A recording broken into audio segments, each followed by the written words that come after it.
I see this a lot with the breakdowns that I do, and I talk a lot about what's called the stretch shortening cycle, and that's really the ability of the muscle to be able to stretch out, right? That pec to be able to stretch out, really your whole front part of your core wants to be able to stretch out and then be able to contract. And the more effectively you're able to do that and the faster you're able to stretch and contract, the more power you're going to be able to achieve. And so what's happening here is as he's loading, right, you can see, first of all, he has great external rotation, right? And it's important to be able to, again, stretch the muscle. So he's really doing a great job of stretching out that shoulder, stretching out that pec, stretching out the front part of his body. But then as he comes through, he also gets a ton of what's called internal rotation here. So he's really turning that pinky so the pinky's facing straight up, and he's getting that shoulder to come all the way through, right? So I want to go over a few exercises. We've talked about external rotation in the past, but I also think it's super important to be able to get a strong flick of internal rotation and that feel very comfortable for you to be into, because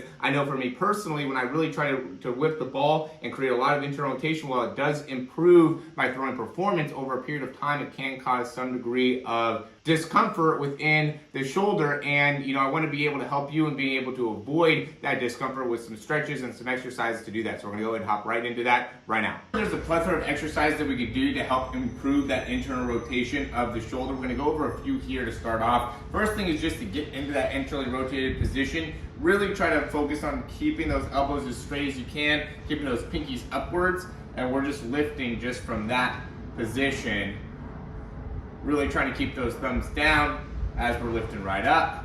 Keep those shoulder blades together as well. Another good one's going to be keeping those elbows to the same height as the shoulders, going all the way down as much as you can, coming right back up. And we can really do this with a band as well. So like all these, you can do it with a band, you can do it with some dumbbells, even if you have like a water bottle or just something you could hold on to. Another good one is to go all the way back, get that thumb down, and finish through.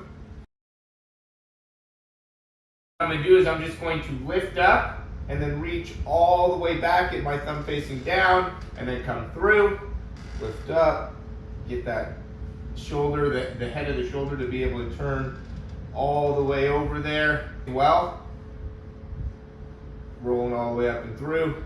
So here I'm going pinky back, coming all the way up and over with the thumb first.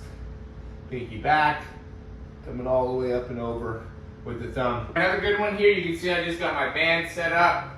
Right, we all have different types of bands. It doesn't really matter which one we're using, but I'm just going to push forward from here, and then I'm just going to turn over from that position, and I'm just going to work on being able to press my shoulder. So I'm keeping my elbows straight, and I'm just pressing my shoulder all the way out, getting my thumb to turn over, come back, getting that shoulder to turn all the way over, really working on that internal rotation.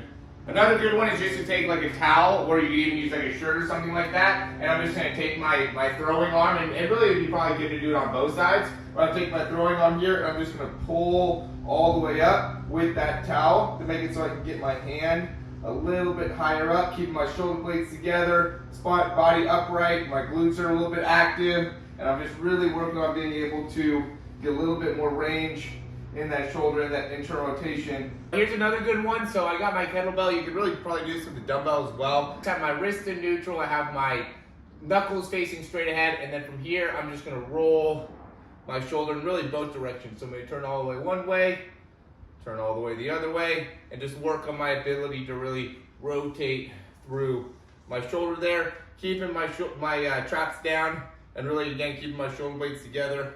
So a great drill to be able to fix this will just be getting into that same position that Josh Allen's in as he's going through the throw. So we're really working on getting that external rotation, right? Getting that ball back behind the elbow the best we can. I'm keeping my wrist in neutral. The nose of the football is going to be up a little bit. I'm going to work to get it back to here as I'm releasing it. But right now I'm in external rotation. I'm keeping my core on, right?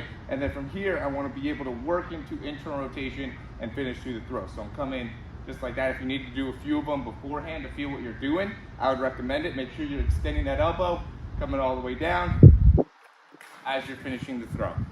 And as always, guys, thanks for watching the video. If you like the information, go ahead and click that thumbs up down below. Subscribe to the channel if you haven't already. And if you have any questions, comments, or recommendations, you can leave those down below.